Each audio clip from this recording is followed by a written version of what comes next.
जय श्री हरि विष्णु। आप सभी का स्वागत है हमारे आज के पावन वीडियो में। आज हम सुनेंगे देवउठनी एकादशी, जिसे प्रबोधिनी एकादशी भी कहा जाता है।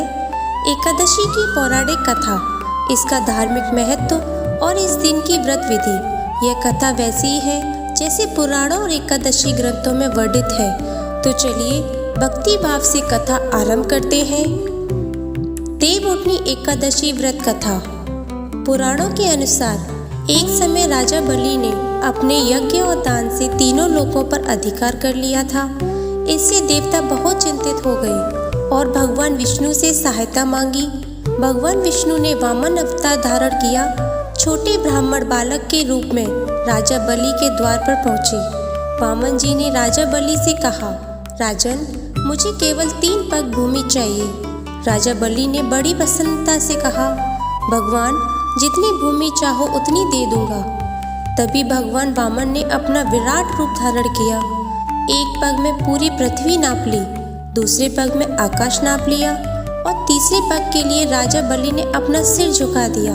भगवान विष्णु राजा बलि की भक्ति से अत्यंत प्रसन्न हुए और वरदान दिया, हे बलि, तुम पाताल लोक में निवास करोगे और हर वर्ष 4 महीने तक मैं वहीं विश्राम करूंगा।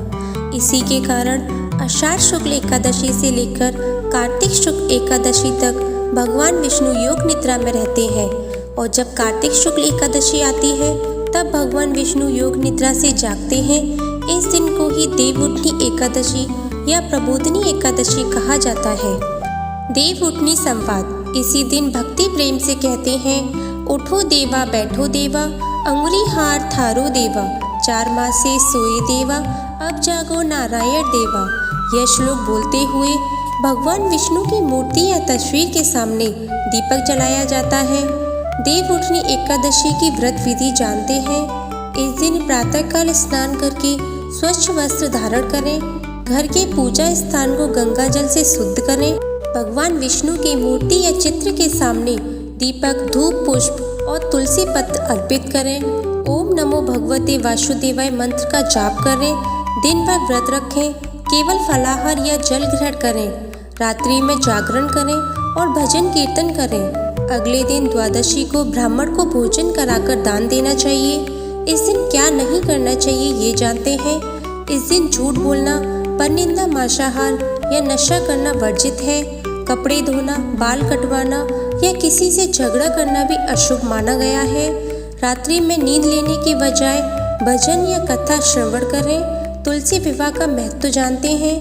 देवउठनी एकादशी के दिन ही तुलसी माता और शालिग्राम भगवान विष्णु का विवाह किया जाता है। इस दिन तुलसी विवाह करने से कन्यादान के समान पुण्य प्राप्त होता है। तुलसी विवाह से ही घर में सुख, सौभाग्य और समृद्धि आती है और इसी दिन से ही विवाह, गृह प्रवेश, यज्ञ मुंडन जैसे सभी शुभ कार्यों की पुनः शुरुआत होती है। देवउठनी एकादशी का महत्व। देवउठनी एकादशी व्रत करने से व्यक्ति के सभी पाप नष्ट हो जाते हैं। जीवन में सुख, शांति और समृद्धि आती है। जो भक्त सच्चे मन से इस दिन व्रत करता है उसे भगवान विष्णु का आशीर्वाद प्राप्त होता है और उसका जीवन सभी दुखों से मुक्त हो जाता है। इस दिन तुलसी के पास दीपक जलाने से समस्त ग्रह दोष दूर होते हैं और घर में सकारात्मक ऊर्जा का वास होता है। इस प्रकार यह पवित्र देवउठनी एकादशी व्रत कथा पूरी होती है।